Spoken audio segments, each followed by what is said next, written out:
Bienvenue à ce numéro du Journal des Journaux, paru du 24 au 30 mai 2021. Un numéro que nous entamons avec le dernier classement de l'indice du développement humain 2020 publié par le PNUD. À ce sujet, le Niger toujours à la traîne des nations, l'héritage dont se serait passé Bazoum Mohamed. Titre à la une de sa parution en date du 24 mai, le quotidien privé L'Enquêteur, pour qui, contrairement à son prédécesseur et mentor, le nouveau président de la République évite de se faire passer pour un faiseur de miracles. Le Niger n'est pas un pays pauvre, mais un pays mal géré, n'a eu de cesse de répéter Issifou Mahamadou jusqu'à son départ du pouvoir. Pourtant, sa gouvernance 10 ans durant n'a en rien amélioré les conditions de vie des Nigériens dans leur écrasante majorité selon le journal pour qui, depuis 2011, le Niger est resté scotché à la dernière place du classement de l'IDH. Le Burkina Faso et le Mali, pour ne citer que ces deux pays semblables aux nôtres à tout point de vue, nous devancent nettement. C'est là un héritage dont se serait bien passé Bazoum Mohamed, constate l'enquêteur. Adoption de la DPG du gouvernement Oumoudou Mahamadou à le feu vert de l'Assemblée nationale, titre à sa une. L'hebdomadaire NIA Info qui nous apprend qu'il porte sur la sécurité et quiétude sociale, la bonne gouvernance et la consolidation des institutions républicaines, le développement du capital humain, la modernisation du monde rural, le développement des infrastructures économiques, l'exploitation des potentialités économiques et la solidarité et inclusion socio-économique des catégories en situation de vulnérabilité. Ces orientations sont en lien avec le programme et le discours d'investiture du président Bazoum Mohamed selon l'hebdomadaire pour qui la DPG sera opérationnalisée par un plan de développement économique et social couvrant la période 2022-2026 qui sera décliné au niveau sectoriel par des documents de programmation pluriannuelle des dépenses de manière à assurer une mise en œuvre cohérente et efficace de l'action gouvernementale, a assuré le chef du gouvernement. Il fera également l'objet d'une déclinaison de ces investissements par région contribuant ainsi aux efforts d'aménagement du territoire, a-t-il précisé. Après les débats, le Premier ministre Oumoudou a reçu l'aval de l'Assemblée nationale pour mettre en œuvre la DPG qu'il a soumise d'après NIA Info. Menace sur le Niger et ses populations qui est en train de chercher à annexer la zone nord du Tillabéri, se demande l'hebdomadaire satirique Le Canard en furie, pour qui, au sein de l'opinion nationale nigérienne, la réponse la plus répandue est que les pays amis du Niger sont en cause. Les Français en particulier sont pointés du doigt. Leur présence est jugée inutile, sinon préjudiciable à la stabilité et à la paix au Niger. Ce sont eux, n'hésitons pas à dire, qui sont les vrais agresseurs du Niger, selon le journal pour qui, s'étant interposé en 2012 pour arrêter une colonne d'agresseurs dits terroristes qui progressait vers Bamako, l'armée française s'est bien agrippée à la situation pour s'incruster durablement au Mali. Un Mali divisé aujourd'hui en deux par les soins de la France, dont l'adhésion pour la création d'un État de l'Azawad est désormais admise par tous. Ouvertement sous la protection de la France, des séparatistes maliens se prévalent d'appartenir à un État de l'Azawad, brûlent le drapeau malien et proclament leur autodétermination. Un projet aussi vieux que le monde pour un certain lobby français. Quand donc la France cessera-t-elle de jouer ce jeu trouble? Que dire à propos des autorités nigériennes? Se demande le Canard en furie qui conclut motus et bouche cousue. Voyage du président Bazoum en train et en voiture, encore une autre geste d'humilité et de simplicité. Titre dans sa rubrique Nation, l'hebdomadaire satirique La Griffe, qui nous apprend que pour ces deux visites de travail, le président Bazoum Mohamed a laissé son luxueux avion présidentiel, le Mont Greboun, pour voyager en train et en voiture avec une délégation très limitée. Ce comportement sobre et très simpliste d'un président de la République a fait le buzz sur les réseaux sociaux en Europe et surtout ici au Niger. C'est un fait rarissime qui n'est pas le premier acte posé par Bazoum et positivement apprécié par les Nigériens. Dès son premier voyage, après son investiture, Bazoum Mohamed a drastiquement réduit le nombre de soldats qui forment le jalonnement ainsi que les longues minutes de blocage de la circulation dans la ville de Niamey, constate La Griffe. Déplacement du président à Paris, échange téléphonique entre Mohamed Bazoum et Hama Amadou sur la libération des prisonniers politiques et la gestion du pays a constitué l'un des titres à la une de l'hebdomadaire Le Monde aujourd'hui, qui nous apprend que de cet entretien, il ressort que le président Bazoum lui aurait signifié de prendre tout son temps pour se traiter, au-delà de 2 semaines qui lui avaient été octroyées. De plus, les deux hommes ont évoqué plusieurs questions d'intérêt national, notamment la participation de tous les Nigériens pour l'aboutissement du programme du président Bazoum selon le journal qui renchérit.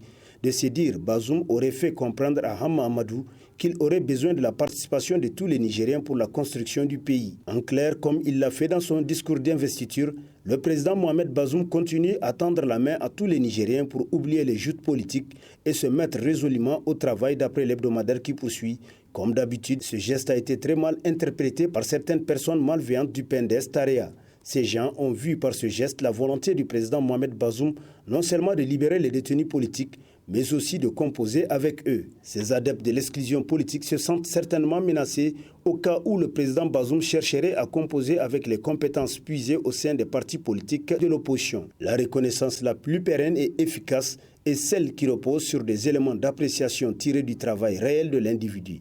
Et le président Bazoum est apprécié déjà non pas parce que les griots chantent, mais par des actes concrets de droiture qu'il est en train de poser, conclut Le Monde aujourd'hui. Gouvernance et réseau de pouvoir, Issoufou Mahamadou du Sab dans l'huile de moteur de Bazoum Mohamed, titre à sa une l'hebdomadaire Le Courrier, pour qui la personnalité politique d'Issoufou, dit-on, n'admet pas une autre lumière que la sienne. Bazoum le sait mieux que quiconque.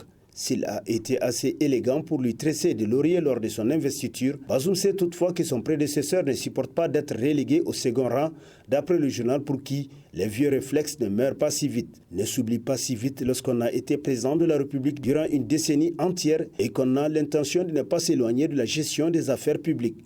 Selon un collaborateur proche de Seyni Oumarou, jusqu'à preuve de contraire, Bazoum Mohamed n'a pas les prétentions qu'on lui prête devant Issoufou, d'après le journal qui poursuit. Une situation de plus en plus insoutenable pour Bazoum qui a besoin de s'affirmer comme seul commandant à bord. Les perspectives dans cette adversité s'annoncent des plus difficiles. Si Bazoum est pressé de convaincre ses compatriotes que malgré tout, il peut s'avérer meilleur que celui qui n'a pas connu les problèmes d'actes d'état civil auxquels il a été confronté, Issoufou, lui, ne peut trouver de satisfaction que dans l'embourbement de son protégé. Selon des avis éclairés, il mettrait par conséquent tout en œuvre pour qu'il échoue et que les Nigériens comprennent que rien, absolument rien n'a changé, conclut Le Courrier. Problème d'énergie électrique, la Nigélec n'est plus une fierté dans les familles, a constitué l'un des titres à la une de l'hebdomadaire L'Actualité, pour qui, si le gouvernement veut réellement résoudre le problème d'électricité et de délestage, qu'est-ce qui lui empêcherait, après tant d'années d'investissements colossaux dans ce secteur, de diligenter une enquête sérieuse susceptible de faire lumière sur les fonds déjà consommés et ceux en voie de l'être? La création de la centrale thermique du quartier Goudel de Niamey a malheureusement été un pire échec. Un gaspillage inutile de fonds publics voulus et entretenus par les dirigeants de l'ancien régime qui regrettablement coûte cher à la santé des populations riveraines du fleuve Niger, d'après le journal, pour qui, quoi qu'il en soit, les coupures d'électricité de ces derniers temps dans les grandes villes du pays ont impacté négativement les activités socio-économiques des populations, sans tenir compte des dégâts énormes enregistrés dans les foyers. Comme quoi la Nigélec n'est plus une fierté dans nos familles, car non seulement elle paralyse nos entreprises, mais également elle nous prive de l'eau dans les robinets, conclut L'Actualité. Tentative de coup d'État avortée des officiers victimes de leur propre turpitude, s'exclame Niger Inter Hebdo, pour qui, à l'annonce de ce putsch manqué du 31 mars dernier, d'aucuns ont crié à une machination du pouvoir. Malgré l'arrestation des officiers déserteurs de l'armée, il y en a encore des esprits sceptiques. Mais pour les esprits rationnels, l'on ne saurait nier les faits. Et les faits sont têtus, notamment lorsque les auteurs du putsch eux-mêmes seraient passés aux aveux, d'après le journal. Pourtant, qu'il s'agisse du général Seydou Badié, du colonel-major Amadou Jibo ou du Komzon de Telabéry, leurs arrestations ne s'ouvrent d'aucune ambiguïté. Ils seraient arrêtés sur la base des faits irréfutables, apprend-on. Ces officiers auraient cédé au chant des sirènes sur la nationalité d'origine du président Mohamed Bazoum, selon Niger Inter Hebdo, qui nous apprend davantage que le chef des opérations Al-Mahaou de Walam, qui aurait refusé d'obtempérer à l'ordre du général Badié de descendre sur Niamey avec l'arsenal de guerre, ne serait pas inquiété parce que les enquêteurs ont estimé qu'il n'a pas cautionné cette forfaiture de putsch.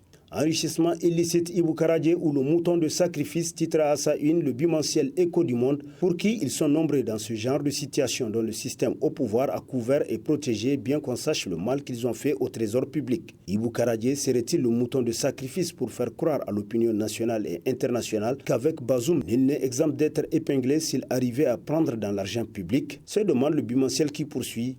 Donc si jamais il arrive à Bazoum de continuer ses opérations de charme, dont on raconte de lui dans les fadas et les salons de Niamey, pour émener les Nigériens à oublier le hold-up qui l'a conduit au pouvoir en l'absence d'une opposition responsable pour défendre la démocratie et ses normes, le slogan Sey Bazoum peut être une réalité au Niger, conclut Écho du Monde. Communiqué de presse de l'association Debout Niger Debout sur la dégradation de santé du détenu Anas Jibrilla, un détenu empêché de se faire soigner à la prison civile de Koute-Kalé, titre dans sa rubrique Société, l'hebdomadaire Le Nouveau Républicain, qui nous apprend que c'est le dimanche 23 mai que les animateurs de l'association Debout Niger Debout et du mouvement Dynamique Citoyenne ont indiqué que la santé de leur camarade Anas Jibrilla, détenu à la prison civile de Koute-Kalé depuis le 24 mars 2021, s'est considérablement détériorée et les services compétents en soins chargés de lui venir en aide ne l'ont toujours pas fait, on ne sait pour quelle intention. Pire, ajoutent les auteurs du communiqué, On empêche depuis ce temps à sa femme et ses enfants de le visiter malgré toutes les tentatives qui sont restées infructueuses